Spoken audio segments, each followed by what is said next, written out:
I'm Lisa Fischman. I'm the director of the Davis Museum across the way. It is my great pleasure to welcome you here. I will say that this symposium was inspired by the conversations that Maryam Eisler and Shiva Melody and I had about organizing the Parviz Tanavoli retrospective, which will be open and on view by the time we finish this morning's sessions.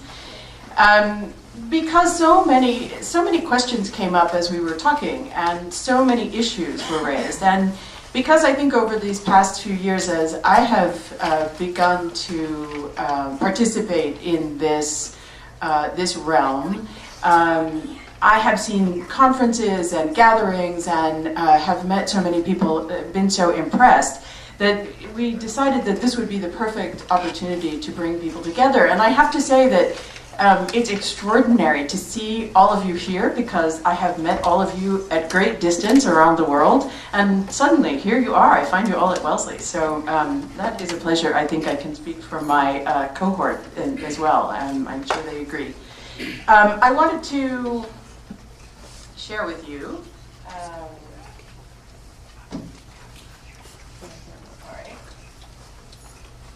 a preview of the Tanavoli catalog, which is forthcoming, and point out that the cover design, which is also the design that you see on your program, was drawn by Maryam Eisler at her kitchen table, I think, one sleepless night, who had the brilliant idea of threading the heat through Parviz's name. So we owe her for this on top of everything else. I think it's important to acknowledge Catherine Wasserman Davis, class of 28, and her World Leadership Fund that is supporting today's event, the symposium, which kicked off last night with Terence Turner's beautiful film about Parviz Tanavoli. Catherine, as you know, was an extraordinary woman, intrepid, adventuresome, and always interested in the world and in bringing great change around her. And I think we all agree that Maryam Eisler is, in the 21st century, just such a woman. Her fund, the Eisler Fund as we call it now, at the Dennison at Wellesley College, has allowed us to think about and undertake cross-disciplinary work regarding art and visual culture in the Middle East. And it is an extraordinary gift that she has made. It demonstrates vision and leadership, I think, that is unparalleled. There is no such fund that is oriented at a museum that invites this kind of scholarship and curatorial experience and exhibition development and acquisition work anywhere else in the world. And I think students here and faculty and our community are enormous beneficiaries of her generosity, and this is only the first step. So the catalog, which will be forthcoming,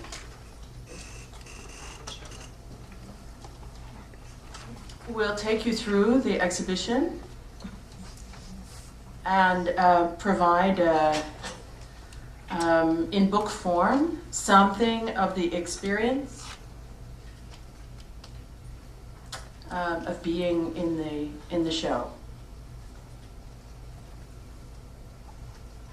Just to give you a little sense of it. Today's panels were organized with an eye on matters that were inspired by our work on Parviz Tanavoli, as I mentioned. But we organized the sessions in a way to foster a conversational experience.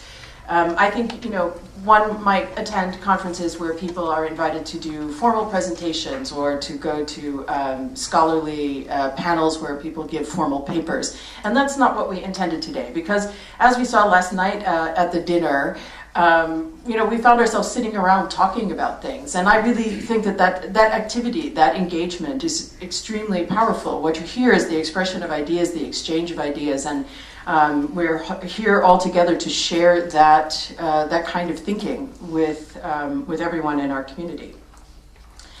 I would like to ask that we all watch the time. I'm going to sit in front and be the gatekeeper of the time.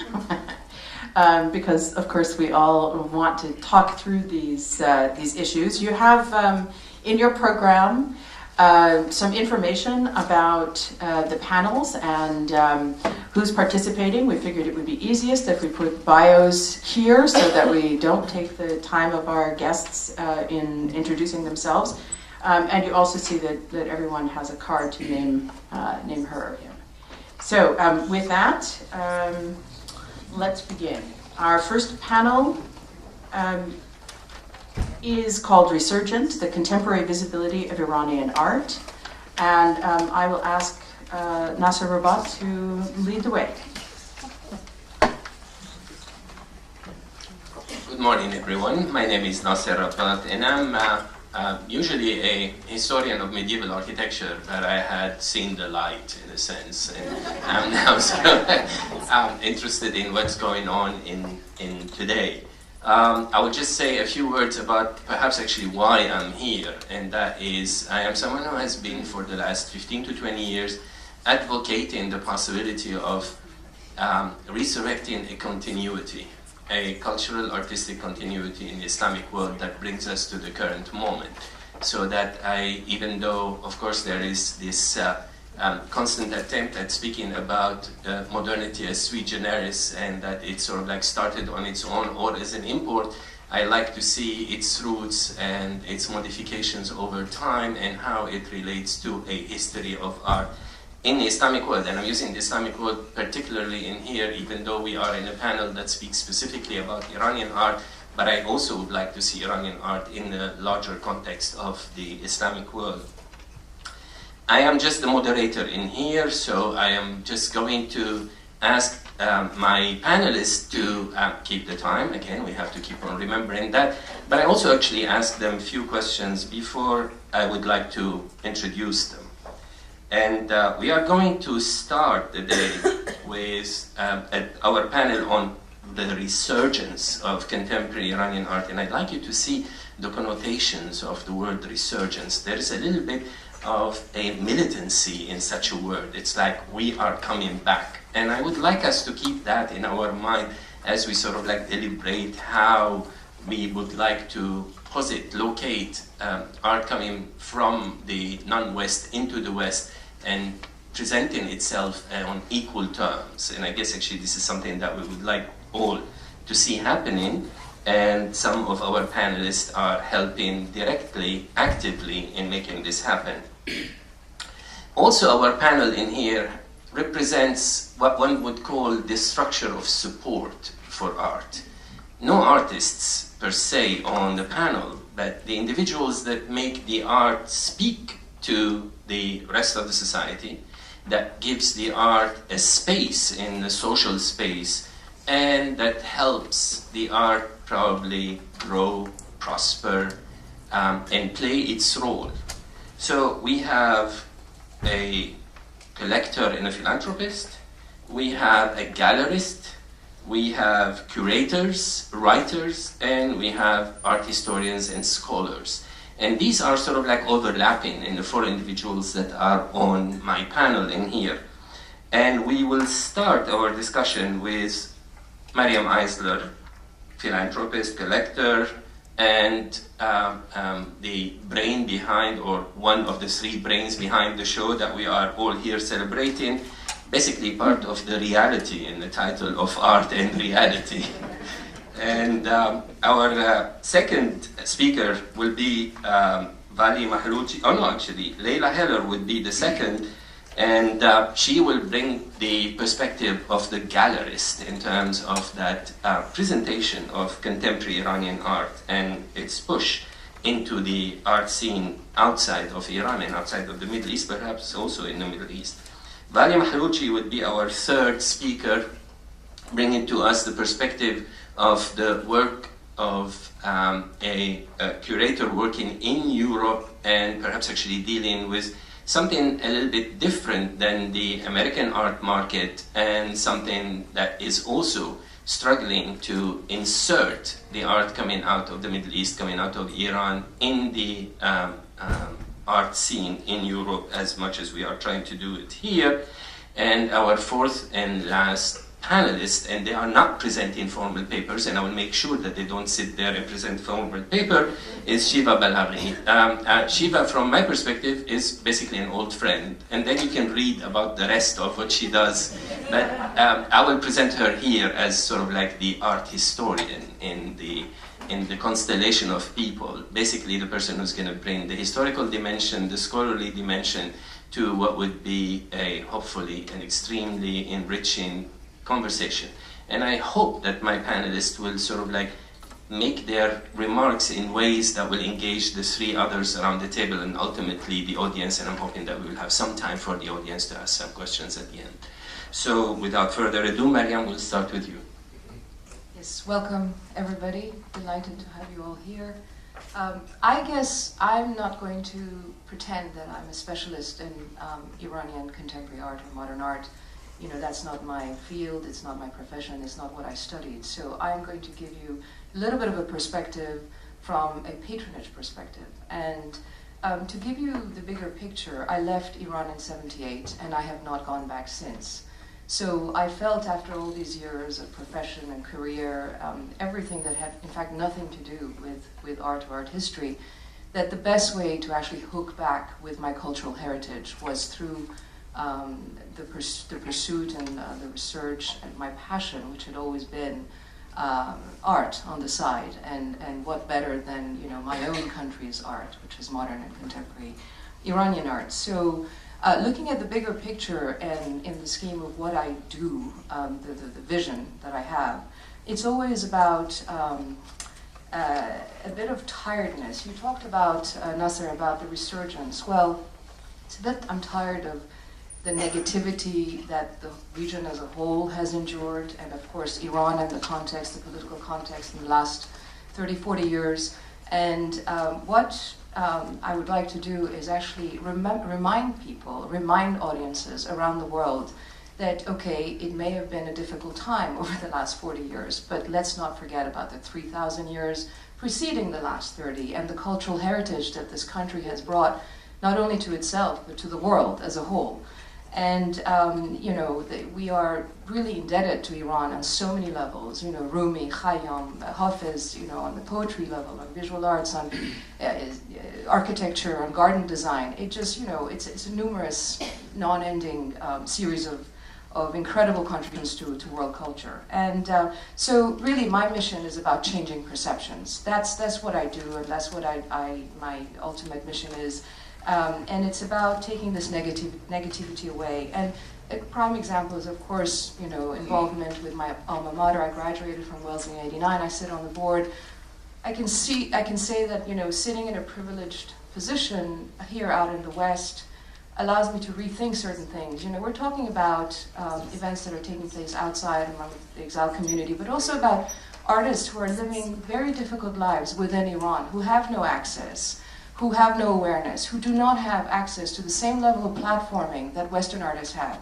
And this is very frustrating because they're a very educated group, they're very representative of their country, they're very erudite, and sometimes they actually have to make very tough choices. Iran is a very young country. It's 70% of the population is under the age of 30. The artistic community is very representative of that community, and therefore sometimes they have to forego their aesthetics for freedom of voice and expression, and they use art as a political tool, whether they like it or not. And you know, it is a hand-to-mouth operation. They have to live by it. It's not the glitzy glam world of Western artists, and this is something that we need to sort of really bear in mind to a certain extent. And so anything that I can do to help that and bring new audiences, whether it be with Iranian artists, young Iranian artists living in Iran, or established, for that matter, modern artists like Parviz Tanavoli, who we brought here to Wellesley, who is the father of modern Iranian sculpture, who had been absent for 40 years, and now is just amazingly marvelous to see, you know, through the combined efforts of Shiva, Lisa, the institution Wellesley, the trust of the Board of Trustees, that we are able to show the art of this amazing man who should frankly be viewed on par with the rest of the great artists who are living today, both in the East and in the West. And what better place to do it than in an academic community? where you have fresh minds, where you have young minds who are open to this sort of thing, and whose minds are in a sense untouched and unfiltered at this moment in time. So it is about opening, it's about changing perceptions, and creating a positive halo effect. So really, in going, to summarize, in effect, as far as my involvement in Iranian contemporary art has been concerned, of course, collecting, yes, but I only have 4 walls, and I don't have an institution, I don't have a rolling program of exhibitions, and frankly speaking, after a while, that to me got a little boring, and where I derive my passion is through various initiatives that I've been involved with, and primarily speaking, it's been an association with institutions in the West. We have wonderful examples of people who I work with here. Vasilis from the Tate, we have Ladan from the British Museum, Sarah from the Guggenheim, and these are amazing associations to have, to be able to be part of them. Let's take the case example of the Tate. We started the Middle East North Africa Acquisition Committee about 6 years ago. It's been growing. We are now a committee of about 40 people in London, and it's been an amazingly successful, impactful committee of like-minded individuals who just are passionate about the field of Middle Eastern art, including Iranian art. And as a matter of speak, the Tate have been able to integrate contemporary and modern art from the region into their permanent collection in a manner which is not regionalized. And I think that's really important. It's about dialogue, it's about parallel thinking, and not about cornering or labeling art from the Middle East, or from Iran for that matter.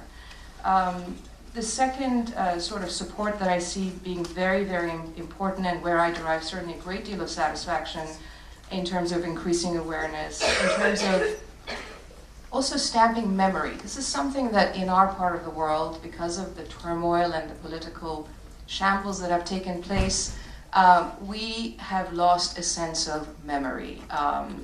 Documents get lost, films get lost, destroyed, revolutions take place, and so the preservation of this memory is of ultimate importance.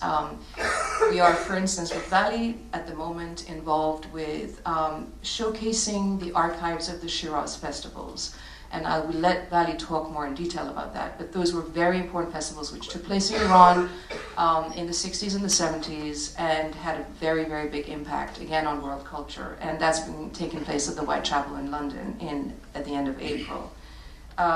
There is also the support of major exhibitions, such as the Tanavoli. We've had a spring, Nasser, as you said, of a resurgence, I suppose, in a way, in the United States, which I'm delighted to hear about.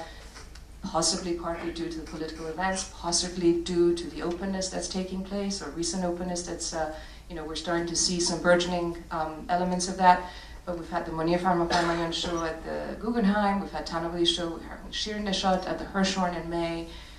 Right here in Boston at the end of December, we are having the Herizadeh Brothers shows at the Boston MFA. So these are amazing things to see happening. And also, finally, I would say that the involvement with publications is also very important. Again, it's a part of the world, both the Middle East as a whole, but also Iran, where we have not been as privileged as the West to have had as much publications, and therefore, again, stamping of memory that has taken place.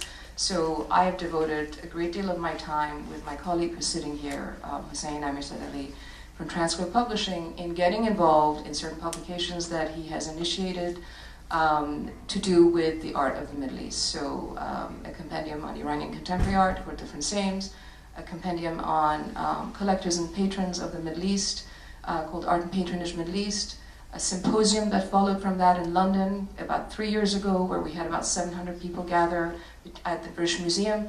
So it's just this, I suppose, layering of activities which together hopefully lead to a greater platforming and a greater awareness building exercise. It's truly a marketing exercise for the art of the Middle East and Iran in particular, which is my passion. So Thank you, Maryam. Let me ask you a question, if I may, before I move on, and that is to go back to one point that you have made at the beginning of your remarks, and that is your notion of fighting or resisting negativity. And I want to actually see in it perhaps two negativities that people who are interested in Middle Eastern art today will have to fight.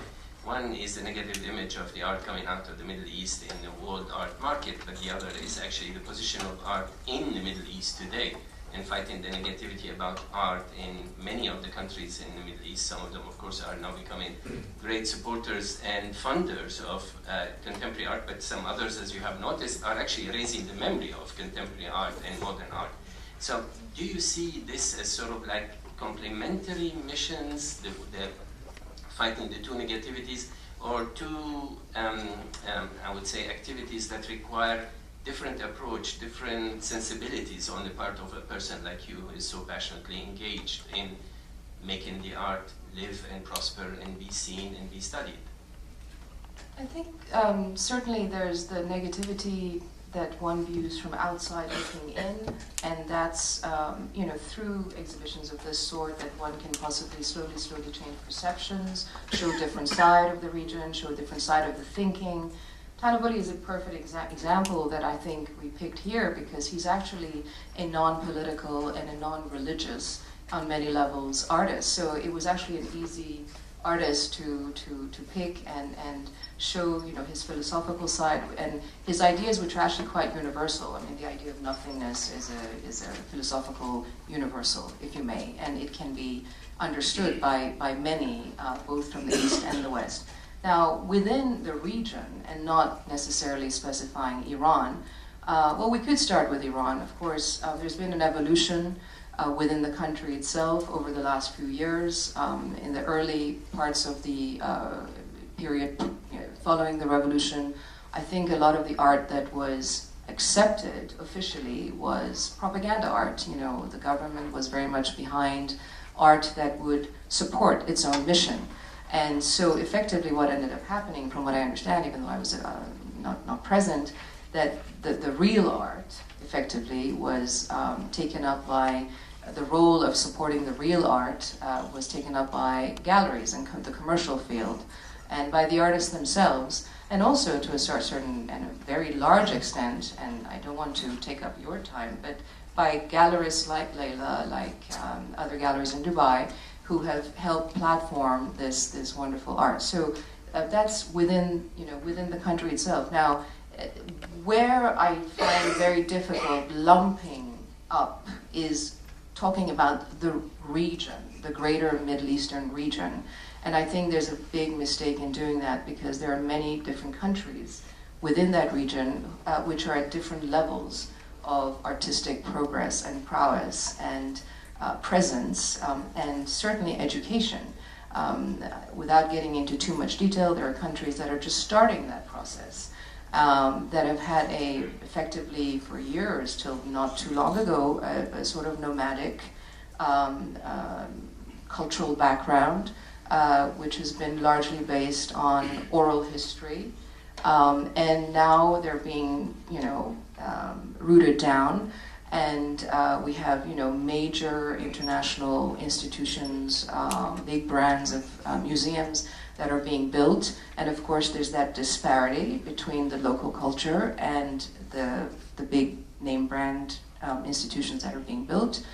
So that gap needs to be tightened, and it's going to take time. However, you know, there's a lot of criticism on that. I actually see it as a positive, frankly speaking. Because it will allow the gap to be tightened faster. It will allow education to reach the audiences, local audiences, in a quicker manner. It will allow, you know, very broadly speaking, children who have never had the opportunity of seeing art firsthand, touching art firsthand, have access to that sort of thing. So these are the sort of negative, positive sides that I see happen. Thank you. This is a very good segue to go to the next presentation, and our next speaker is Leila, who is going to actually tell us a little bit about the role of the gallerist, being herself one of the most prominent gallerists who have brought Iranian art to the United States. So, Leila. Thank you. I'm honored to be in the presence of such esteemed colleagues and collectors, museum curators, and patrons.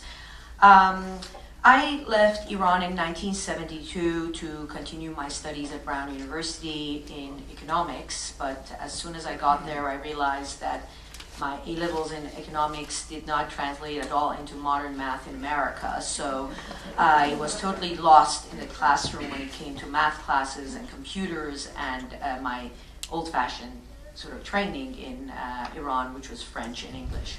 So I ended up switching to art history by attending a class on Impressionism by Kermit Champa, who became my mentor, and he's an expert on Mondrian and on Monet.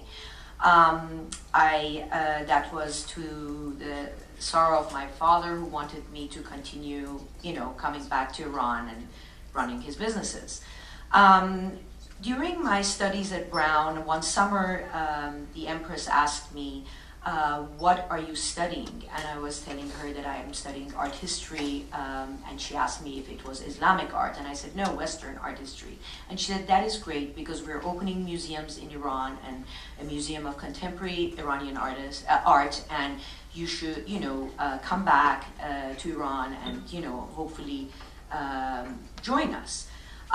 So that led me to graduating in art history and French literature from Brown, but then taking my master's from Sotheby's Institute in London, and then pursuing a degree in art history and museum management from George Washington, which was a program with the Smithsonian Institution, whereby I basically studied curatorial studies as well as how to, run a museum in a sense. Studies towards that. And I chose to work as part of my master's at 1 year at the Hirshhorn Museum, where I was lucky to work on the major David Smith's retrospective. The revolution happened in my last year in university, and thus I never was able to go back, and I was sort of, did not have a passport, could not travel, separated from my parents. And so a very dear friend from Brown, where we had taken the Mondrian graduate seminar together, Lisa Dennison, had joined the Guggenheim, working under Diane Waldman, the curator of the chief curator of the Guggenheim. And thus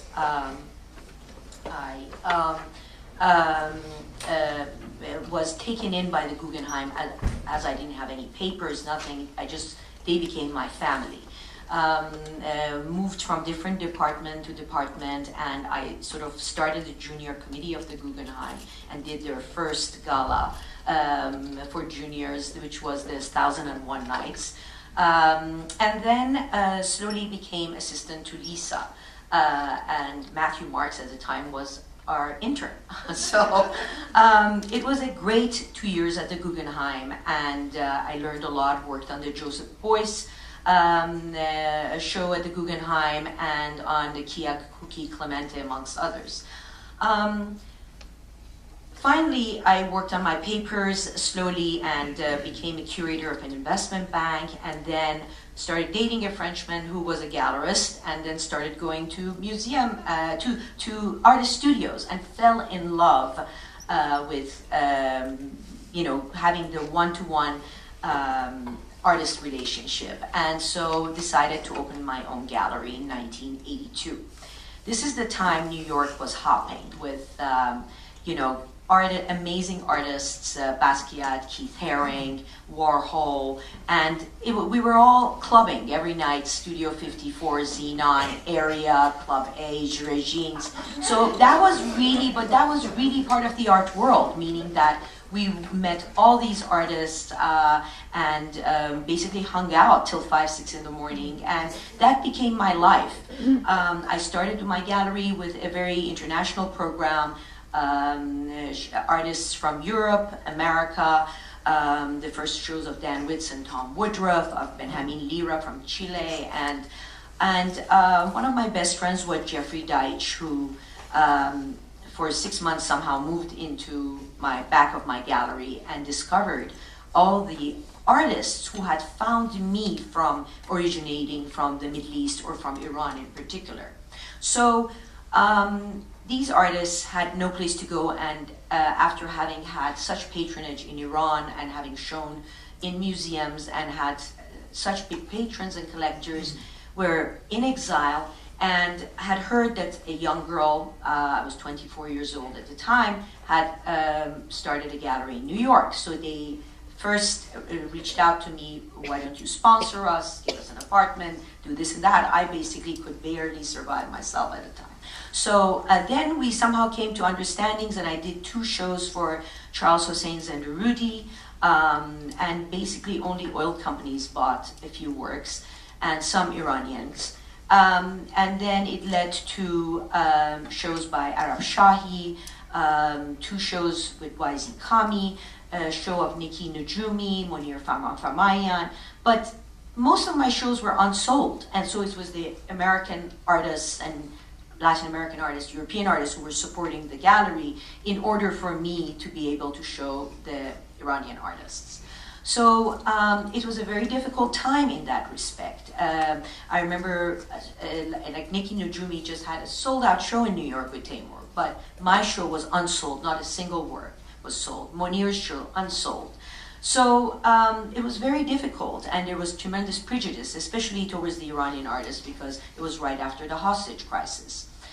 So this went on for quite a long time. I survived by showing curated shows, especially the 1984 show that Jeffrey Deitch did with me, called Cali Graffiti, 120 artists, graffiti artists who were for the first time coming into a gallery in the Upper East Side with their boom boxes coming to the opening.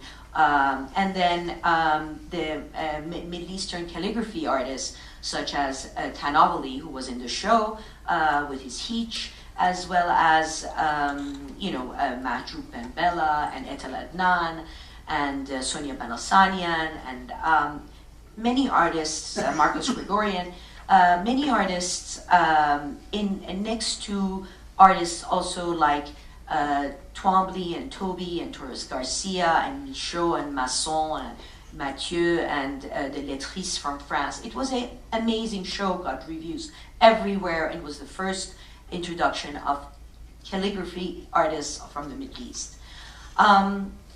The show did very well, and that's when Jeffrey got interested in also contemporary Iranian artists, which then translated later when he became a museum director at MoCA LA and started buying Iranian contemporary artists.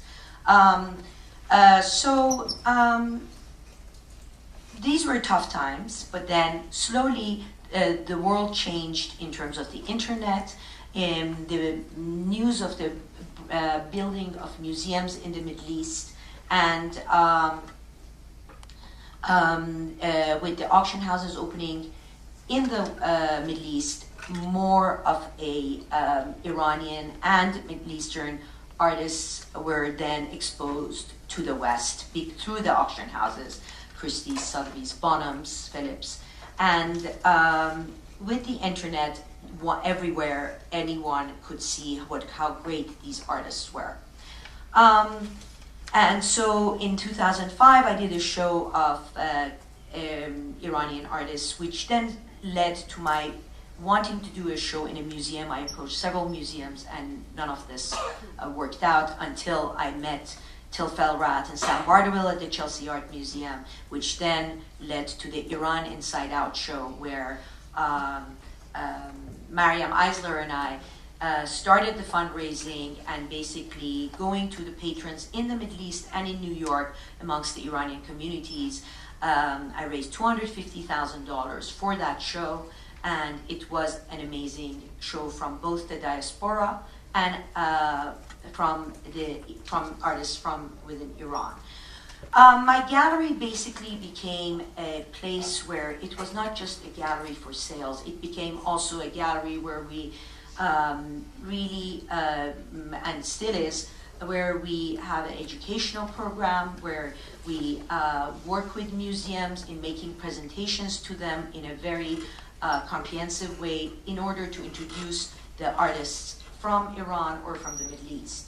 And slowly with the patrons like Maryam, who got to be involved with museums such as the Tate, and the British Museum, Mohammed Afkhami as well, and a few patrons in New York.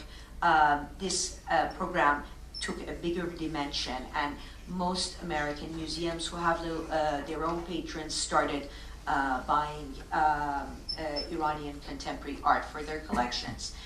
I have worked with two estates, Gregorian and Lashai, and both have museum shows that are coming up in the very near future. And so we work with museums towards these shows. We also work with museums towards the sale of our artists for their collections. And like my current show that just ends today, Hediye Shafi is now in 13 museums worldwide, including the Met, LACMA, British Museum, Victoria and Albert Museum, Brooklyn Museum. And this is only within 2 years of my working with her.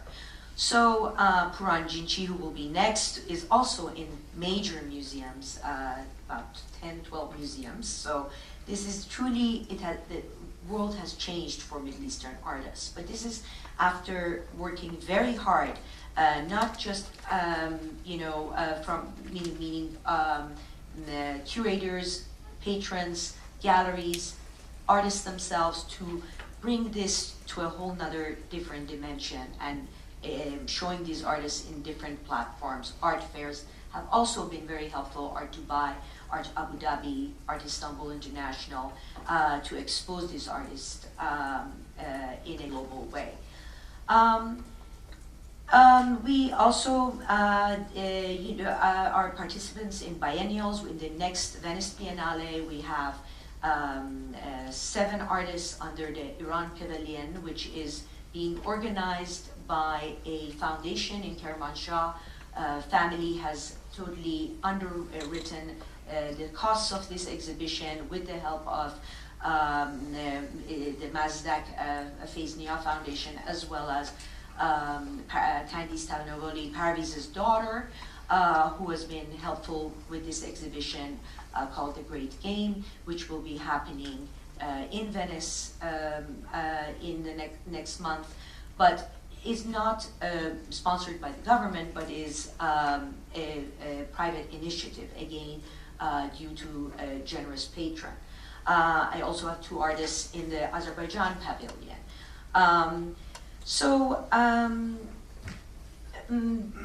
The fundraising for these museum shows has also been a challenge, because it's to find new patrons to be able to raise the funds to do a Munir Farmayan show, or a Iran modern show at the Asia Society, or the upcoming Shirin Neshat show in Washington. All of this we are involved in all of that, try to get our collectors to contribute to make these amazing shows happen, these amazing panel discussions happen. We also host many panel discussions in the gallery, and with Dr. Balaghi, who is the curatorial and educational component of the gallery, and who will be moving to Dubai to start our initiatives there now as part of the gallery. We have a very, very major international outreach for our educational programs, and that's how you get a lot of these artists then in the museums that they are now. You also have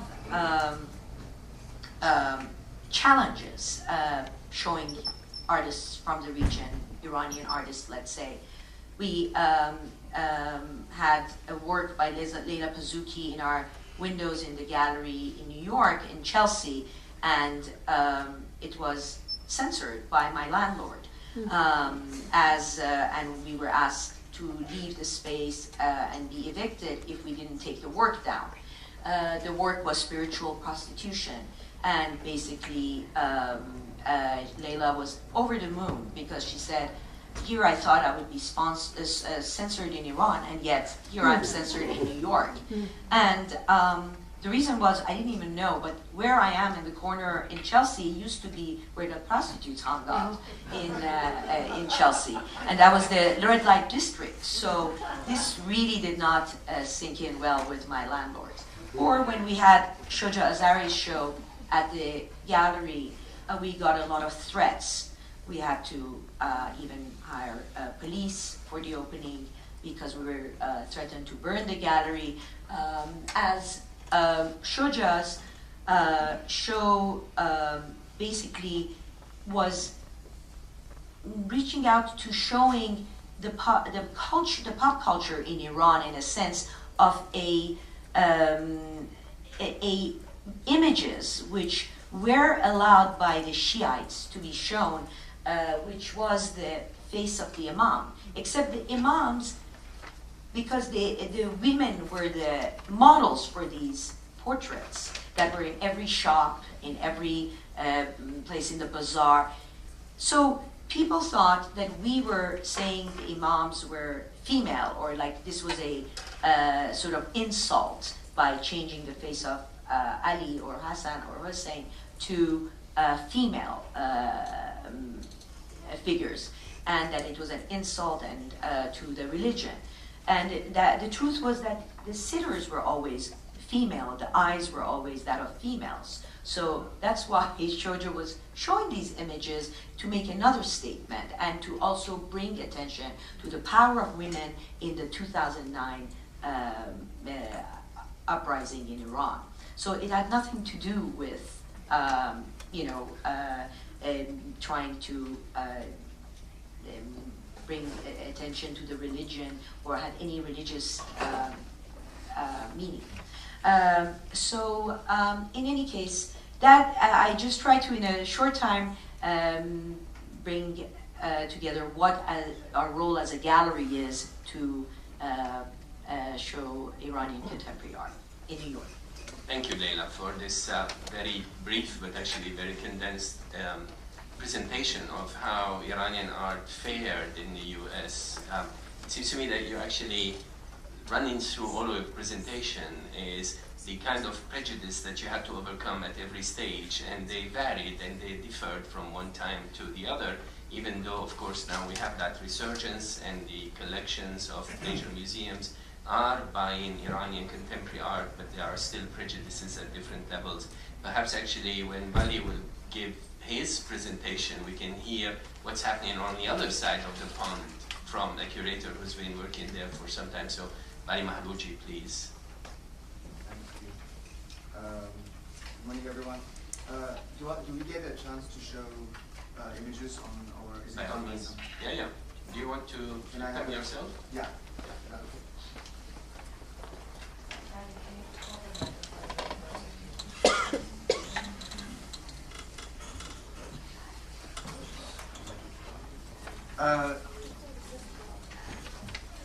I'll just say really briefly about my beginnings. If I go back to 2004, I was working at the Royal Court Theatre in London in working with performance and playwriting in Iran. And we set up a program that wanted to make a connection with the new generation of Iranian writers.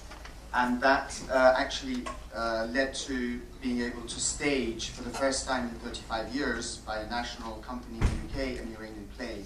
The one before that was in 1970, a play by a certain playwright who later allegedly committed suicide. We're not 100% sure, but he ended up in prison after the revolution, and then upon his release, he lost his life. Nal Bandian was his name. But after the work with the Royal Court, it quickly developed into further work with the Barbican, which ended up in creating a festival bringing contemporary Iranian writers to the Barbican. And those efforts basically came pretty much to a halt after the elections in Iran with the new government, which was the bringing in of Ahmadinejad at the time. But basically, I don't want to say too much about that, but it became really clear for me that from those forays and researches into the nature of our condition, in the present, that our relationship in our present is pretty complicated with our own relationship with the past. And here I'm sort of taking us into a slightly different place where I began to realize that there are a lot of issues that we are unable to deal with intraculturally, and that within our culture we have a lot of obstacles to overcome. Going back to Maryam's notion of the memory and also the preservation and conservation of things, these are obviously very large constructs, because there has been a huge amount of restriction on our own relationship to our own history. And the preservation is not just of history, it's sometimes just of actual physical material, of actual art material, of archives, of historical records as well. So our own relationship between our very recent past is quite complicated, at least in the case of Iran. And I was reading yesterday about the case of Iraq, and even the Secretary General of the United Nations coming up with a very interesting effort to bring international attention to what is happening in Iraq. I'm also an archaeologist by training originally, and just the idea of seeing places like Hatra destroyed today is pretty grave. It's a huge issue. So whilst I will quickly talk about certain areas of research that I've been doing on our very recent past that are endangered, I mean, we are talking again going back to 3,000 years of history, and Mesopotamia is a cradle, but I mean, it is part of just human history, human civilization, and the destruction of this stuff, I think, is very serious. I hope that at one point today we are able to actually embrace and talk about and take responsibility in a way as scholars and people who work in the field as to what we can do collectively. But to go back to my own project, in order to broaden our discourse to the present, when I started the project, I started to look at material from the 60s and 70s, and I set up a curatorial educational platform that I called it the Archaeology of the Final Decade. One, because I'm an archaeologist originally, but it was because I realized that to actually talk about this stuff there was so much resistance to my own work. I wrote here some notes that I was told that I was being subversive in London. Whilst the art market is booming, I'm actually trying to look at the dark side of things, which I'm very happy to do.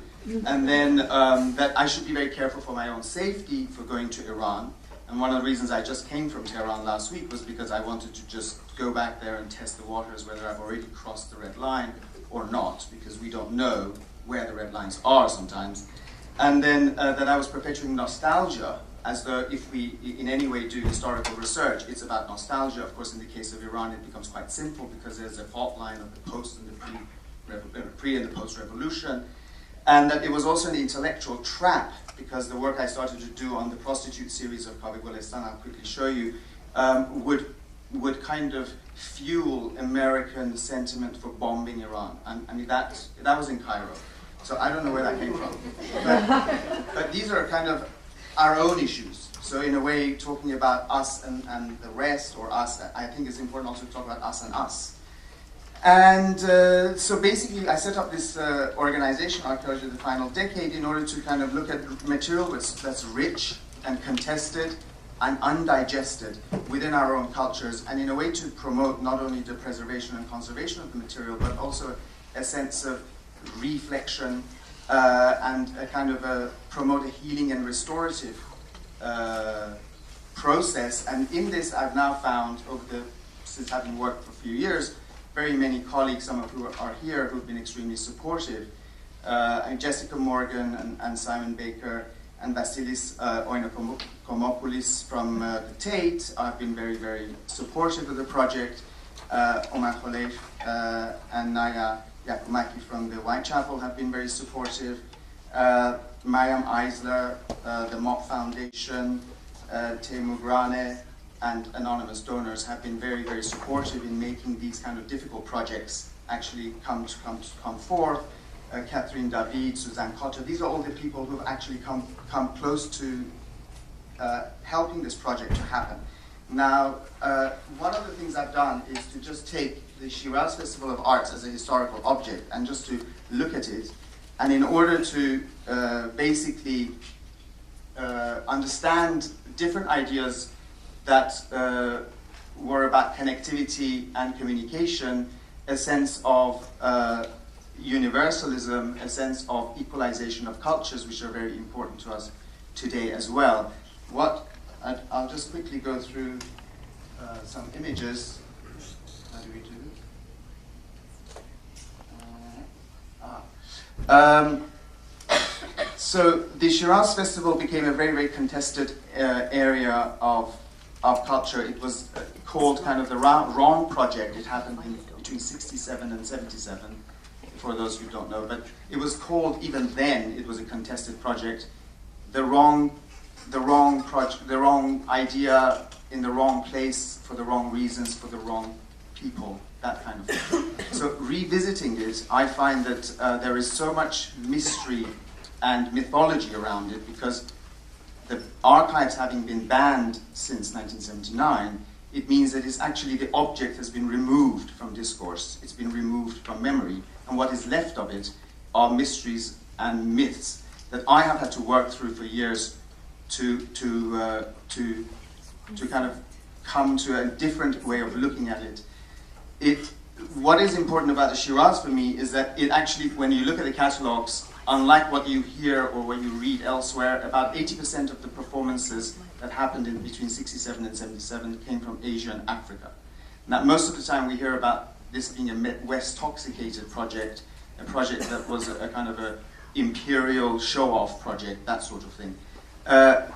The Shiraz, I would say that it kind of had certain missions that I find interesting. One is that it put the Asian and African cultures on a par with the West. And I call it a third world project. And about 80% of the projects were from the so-called third world at the time. I'll quickly take you through some images. Performance from Senegal coming from the first time. A lot of the African countries were only literally, had only literally gained independence. And some of these projects were beginning to happen in France at the Festival of Nancy, for example. And also the socialist elements of the French government were pretty open to these kind of connectivities. But this was happening in Iran. And it was very different to other third world nativist projects that were happening, say, in Africa, like Pan-Africanism, in the sense that most of those, at least the ones I've studied, survived very few years, and also, but most importantly, they had a kind of sectarian nativist attitude. So you had Pan-Africanism concentrating on Africa, you had Arab biennials concentrating on Arab countries, you had biennial of the Mediterranean concentrating, so they were very regional. Very strangely and quite sophisticatedly, Shiraz brought a model which proposed a kind of universal unity, which was also quite in contrast to and actually against a globalized, unified culture, more of what we're talking about today. That idea of this globalized unification was something that the Shiraz Festival was consciously resisting and promoting a kind of disunity of unities by bringing together these disparate voices and equalizing them with the so-called dominant or Eurocentric cultures or cultures coming from basically the West. It also really talked about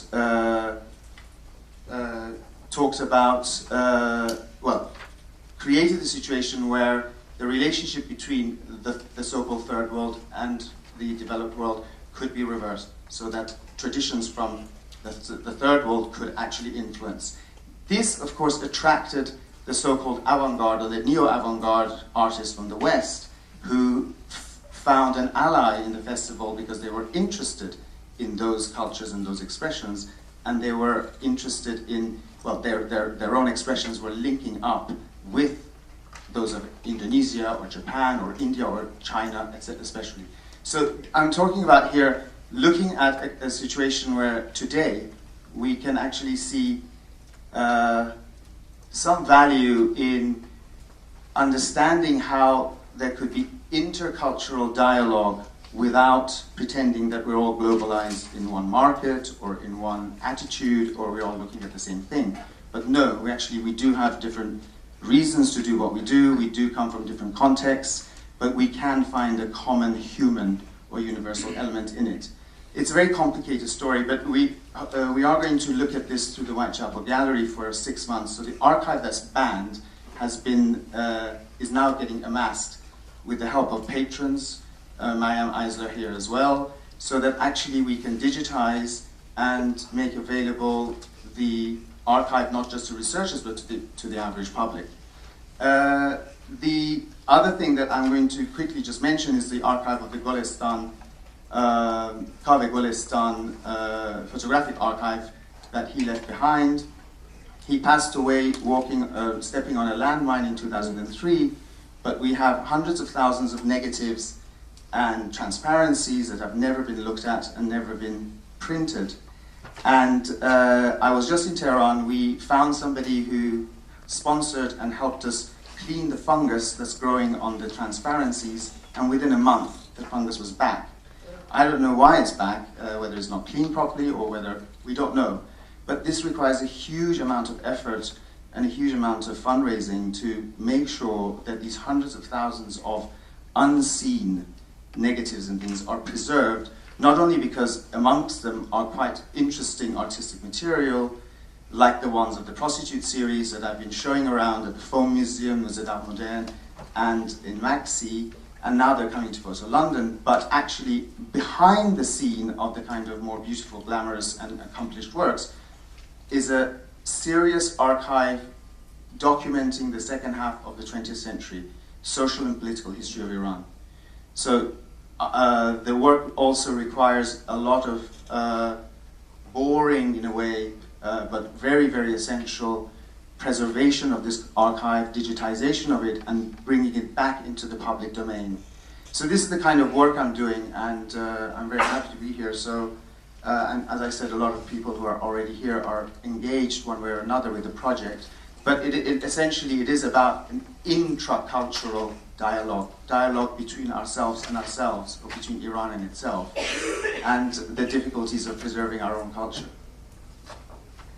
Thank you, Vali. And our last intervener is Shiva Melody, who's going to tell us what art historians usually are always interested in, why art matters, and why Iranian art in particular matters. I've been cribbing and looking at my notes, it's not fair. So I'm going to try to do something I haven't done in over a decade, which is to speak without a PowerPoint. We've become a little bit addicted to images in this field, and I don't want to talk about a specific artist or a specific work of art. I do want to talk about why art matters, and I want to talk about why Iranian art in particular matters. I'm not a trained art historian, which most trained art historians like to point out to me all the time. Nasser, Rabbat, thank God, is an exception, and he's mentored me from very early on in this work, but I don't know the dimensions of most artworks I talk about. I often don't know the medium, and I really don't care what an artist's mother did to him when he was a young boy. So I work on very different subjects than most art historians. I actually trained as a Middle Eastern cultural historian at the University of Michigan. And I went there very much wanting to study political history. I thought I was going to write a dissertation about Iran and Israeli relations. And the Middle East historian at Michigan told me I couldn't write that dissertation because I'm not Jewish. And back then, I used to listen to people, so I thought I should try to find something else to do. And in all of my classes, and Michigan is a decidedly, supposedly liberal place, but in all of the classes that I took, and in an American PhD program, you actually do 3 years of coursework. It's not like the British system where you just show up and write a dissertation and get a PhD. So there's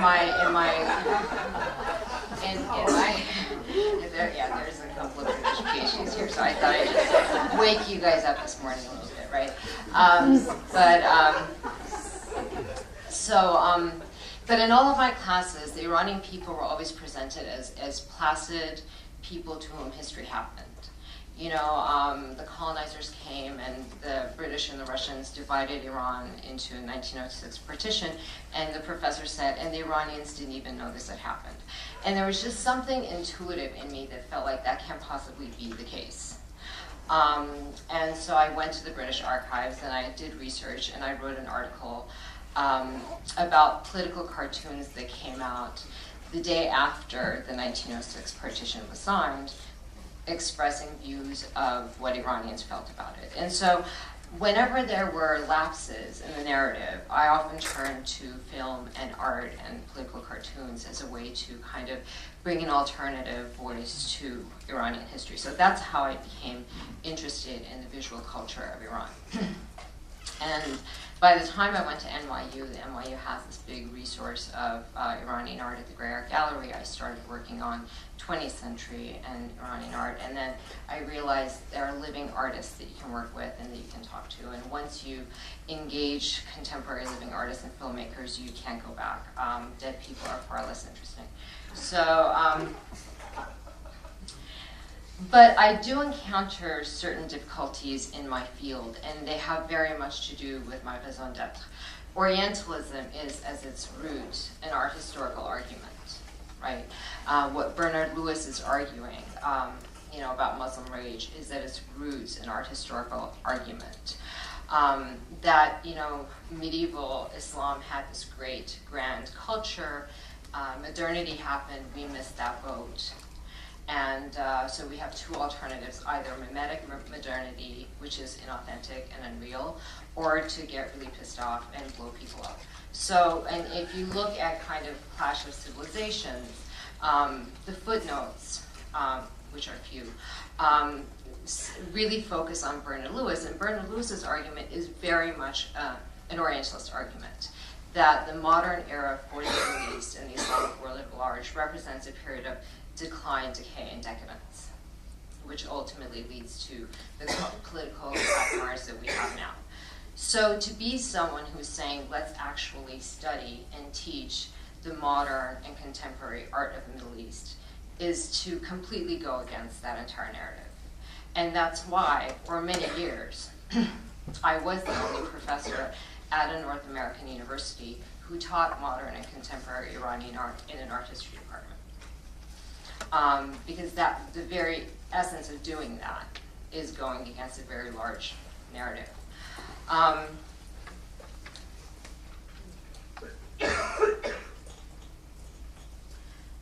Another narrative which undergirds the work that I do as a curator and as a scholar that I rub up against is this notion that the Iranian Revolution of 1979 was at its essence an anti-modernist revolution.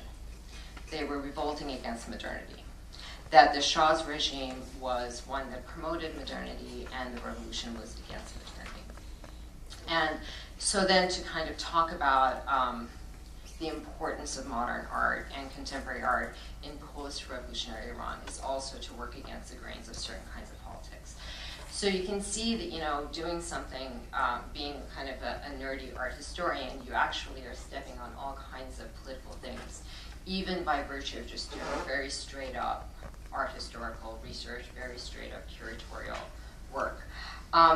In order to maintain the narrative that Iran poses an existential threat to another country, you have to maintain this notion that the views of certain individuals in the Iranian government reflect the entire society.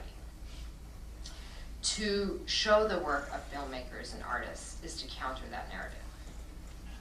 And to show films and art that are being made both within Iran and by exile artists is to counter that narrative.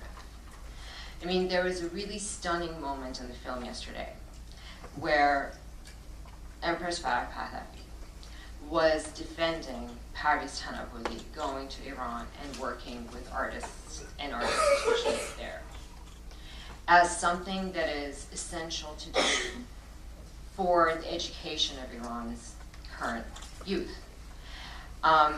those of us who work in the art field and who are interested in the art field have to circumvent all kinds of political boundaries and intend to circumvent all kinds of political boundaries. And for me, as an Iranian American, and when I was 20, I lived exactly half my life in Iran and half my life in the States. To be able to kind of just bulldoze across those boundaries and to try to kind of complicate narratives is a very, very strong appeal of Iranian art. Sheikh Hassan invited me to the opening of Mataf in Qatar, and he'd asked around, I want someone who knows something about Iranian art, because he had just bought Parviz Tanavoli's Persepolis, and people recommended me, and so I finally got my dream invitation to be flown first class to a country to stay in a 5-star hotel and not have to give a talk. So we love Qatar, thank you. But my job was to just like hang out with Sheikh Hassan, who's a lovely person. And he was introducing me to a person, I should remember his name, but I don't. He was very high up in the Qatar government. And he said to me, I know you. He says, you are from Brown. I said, yes. He goes, you are not just art, you're also politics.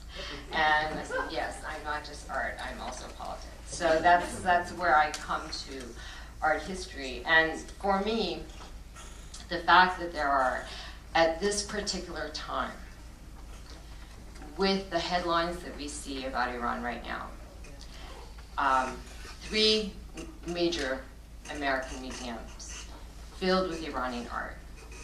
It's such a delight. And it's not a question of national pride, and it's not a question of cultural nostalgia. And thank you, Vali, for pointing that out. And it's not because I'm some sort of, dreamer. It's because it produces a very important counter-narrative to what Wolf Blitzer is saying on CNN. And it's art as a historical, artists produce the history of the present. Artists and filmmakers produce a record, a historical document of what people are thinking, what people's aspirations are, what people's dreams are, and what their fears are. The kinds of information that simply doesn't exist in political theory analysis. And that's why I became an art historian. And it's now why I'm becoming a curator, because I see more and more the power of exhibitions and the power of film festivals as being, being more vast and more effective in many ways in opening up the public sphere than teaching at a small Ivy League university. So that's my why art matters narrative.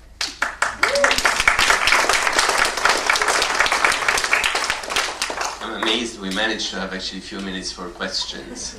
I'm going to refrain from saying anything myself, and I'll open the field for questions from the audience to any of our panelists.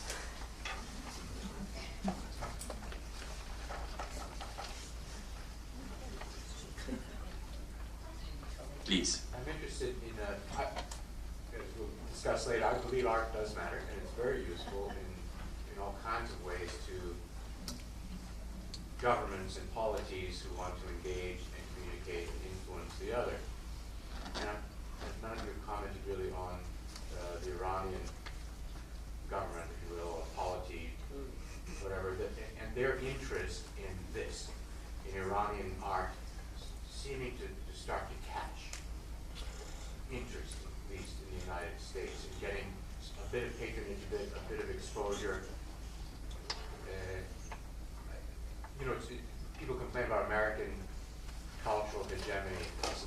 Iranians probably have much more exposure to American art, at least entertainment, with that different, than Americans have to Iranian art and culture. I would have thought the Iranians want to influence American opinion if the Iranian government wants to influence how Americans look at Iran and think about it. They would have engaged in an active and methodical, or at least episodic way. Can you comment on that at all? Anyone? Or prefer not to?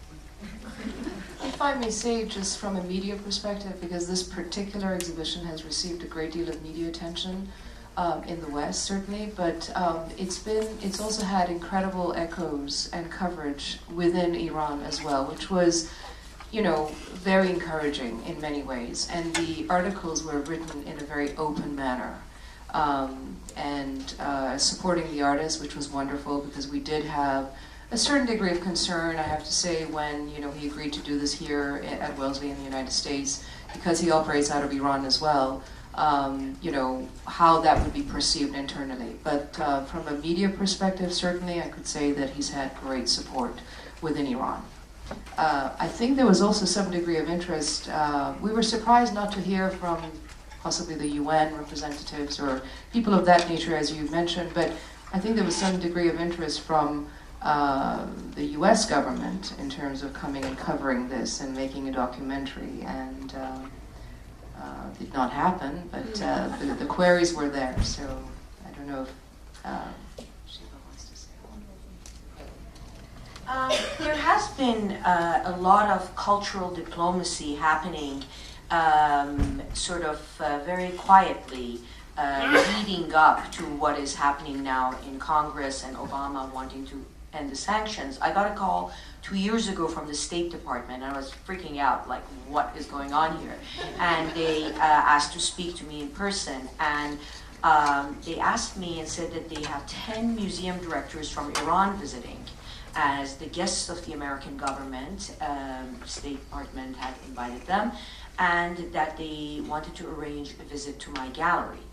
And they had gone to Washington, spent 2 weeks with different museums and curators, and then had come to New York and spent 4 days going through seminars and studying the Met's collection, and then 1 day at the Guggenheim and 1 day at the Asia Society, and then they came to me. But I was really scared because I had a very political show by an artist, Shiva Melody, which basically depicts grenades and the rulers of the country as, I don't want to go there, but anyhow. So I basically told them the gallery's closed. And so that they should join me at the Armory show, where I was showing actually the spiritual prostitution, where we basically for 10 minutes put a little veil on it, a little drape on it, and then Reza Armesh, Farideh Shai, Hedi Shafi, and Shiva Ahmadi, but a little less provocative. So they were fabulous people, and I was like so educated, and so, their questions were amazing. And then they all said, well, we really came to see Shiva Ahmadi's show. So I said, well, they said, no, even if the gallery is closed, we want to go. So we took them there, and they loved it, and they were so open. And I thought, oh my God, they're maybe like spies or something at the beginning, but totally not. They were so open, so wonderful, and they said, we want to bring shows to the museums in Iran and start a dialogue. So I think that a lot has been going on back and forth.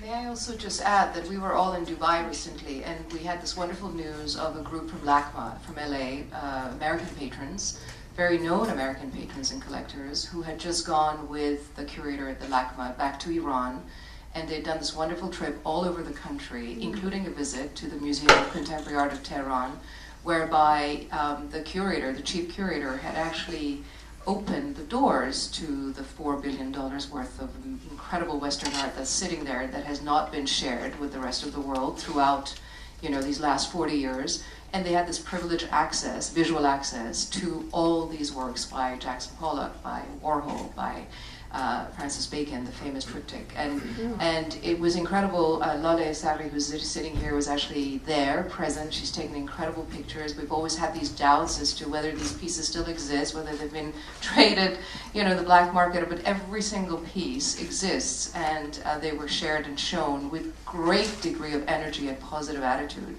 with the American collectors. So that these are small signs which are, to me, very hopeful and progressive in a certain way. So I want to take a minute just to comment on Frank's, the questioner, by the way, is Ambassador Frank Ricciardoni.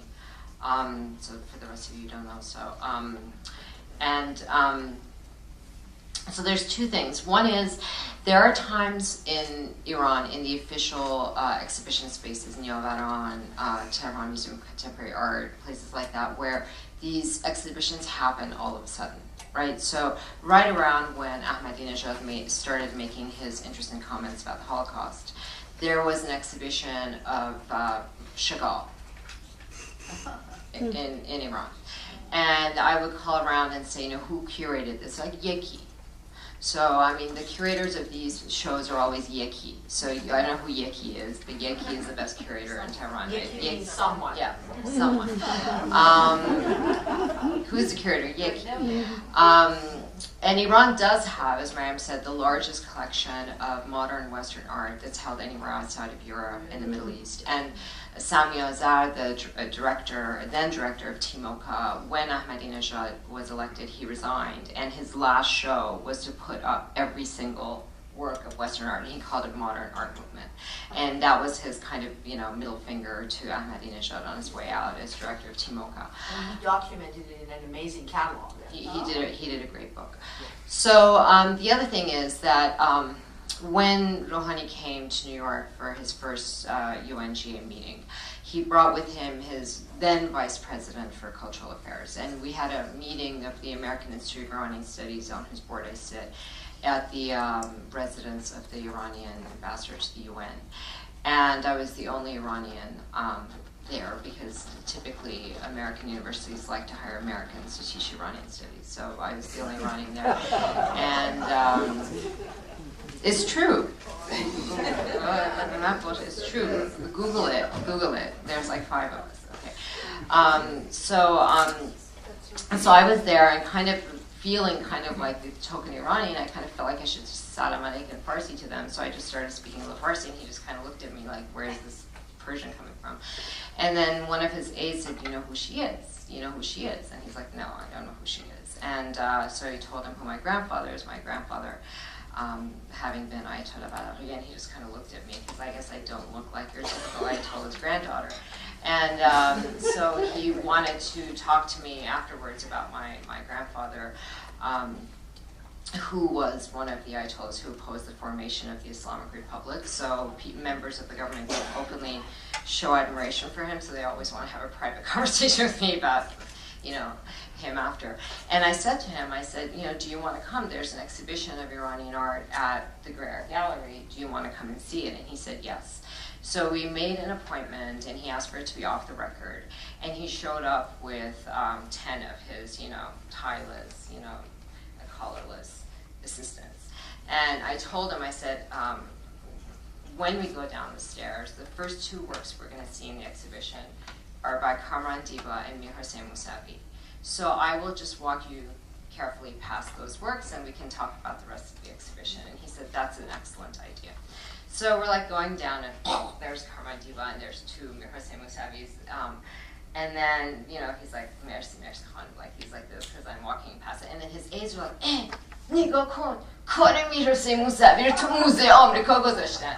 So they were like, oh, look, they've got Mir Hossein Mousavi's working, and they're like standing there, they're like taking photographs of themselves in front of his art, they're like reading the wall text, این از کجا گرفتی, where did this show up from, And then, it was like they were kids in a candy store, and then they turned the corner, like, they've got Parviz Tanavolis in this museum. And they were like so excited, and they were like posing in front of pictures.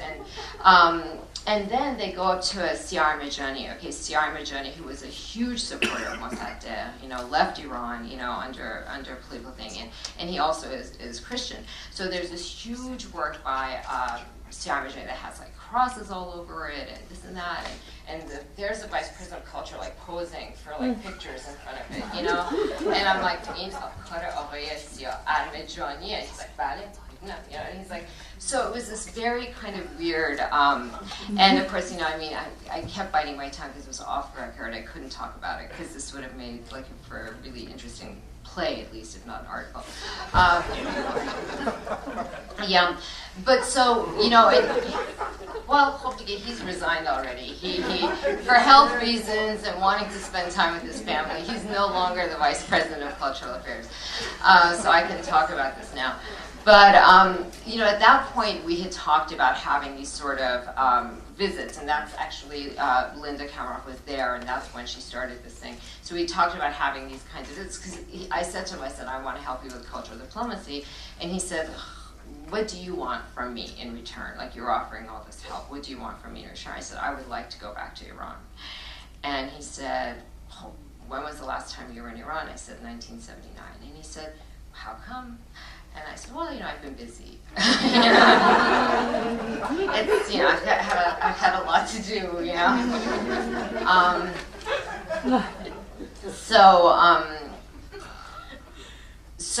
But we were talking about doing various kinds of cultural diplomacy, but what happened is that the nuclear negotiations started up right away, and so none of us wanted to mess that up with anything that might happen through cultural diplomacy. So it's this kind of weird thing where cultural diplomacy through official channels has intentionally quieted down so as not to interfere in any way inadvertently with the actual politics that's happening. Thank you. Now we are past the time, so thank you all. Our panel is over, and